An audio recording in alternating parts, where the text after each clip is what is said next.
Start strong, finish strong. Wolf is always scratching. Let's roll. Up at 3:45 a.m., cardio by 4:45 a.m., hitting the iron by 6:15 a.m., in my pickup truck by 7:15 a.m., heading to work, ready to get after it, ready to shoot. There's no substitute for hard work. I'm gonna make something out of myself, and it's gonna be so good, it's bad. You could be doing, or how you could be better, or I thought, well, let me just speak from the heart, speak from my gut, and really not have anything prepared, but just tell you what's worked for me. And maybe some of the stuff that's worked for me might work for you now, currently, presently, as you guys have your goals and ambitions, but then further on down the line, as you guys continue to live your life. This idea and this notion that you could be anything you want, you can accomplish anything you want, right? We hear that. You've heard that from the time you were little boys. You hear that now. You're already incredibly accomplished. You guys know that. The thing that has worked for me is to remember the hard times. So, and I'm sure you guys all have your processes, and again, I'm gonna tell you what's worked for me.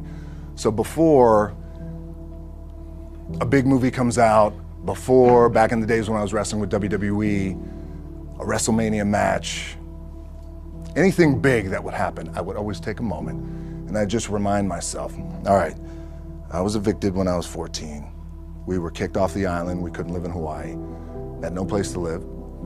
A lot of shit happened then when I moved to Nashville. I was arrested multiple times by the time I was 16 years old. I would remember that, and it allows me then to be present in the moment and understand, holy, the stuff I have around me right now, this is the shit that I dreamed of when I was a kid. I am here. I played for University of Miami, played for great teams. Warren Sapp, Ray Lewis, they were my teammates. They were balling. Warren Sapp was playing tight end that time. I was starting defensive tackle. Yeah, they moved him over to D-line. And he looked at me, he's like, yo, dude, I'm gonna take your spot. And I said, you ain't taking my spot. He said, I'm gonna take your spot. I said, no, you ain't. We battled, and he took my spot. Now you can imagine how that with me, because there goes my opportunity. He went in, switched to defensive tackle, lit the world on fire. Well, what that did, it crushed me, it crushed my dreams. I had a piss poor senior year, zero production, no NFL, no combine invite, nothing. Finally went to the CFL, Calgary Stampeders, making $250 a week Canadian.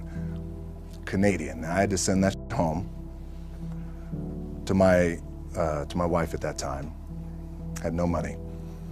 So I remember that. When I got cut from Canada, my dad, in his pickup truck, came down 4 o'clock in the morning, picked me up in Miami from Tampa. We lived in a little apartment in Tampa. He drove down in his little pickup truck to Miami to get me when I was cut from the CFL.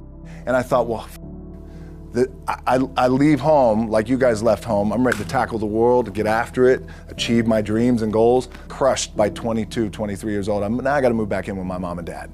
I played on great teams, though. Wait a second, this is not supposed to be my future. I'm supposed to be in the NFL right now. I'm supposed to be making a lot of coin and buying my parents buying me taking care of my wife, but it never happened.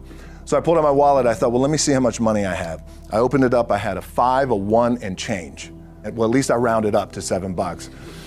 But I thought, God, ain't this a bitch? I got $7 in my pocket. Where the f do I go now?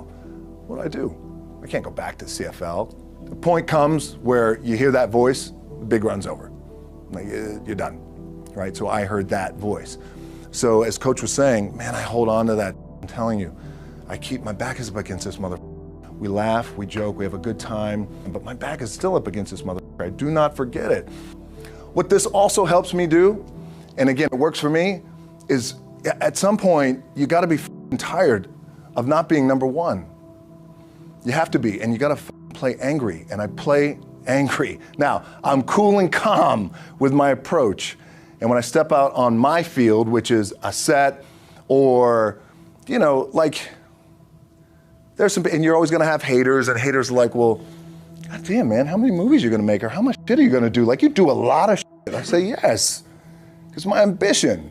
Of course, why not? I could do it. Yeah, I love what I do.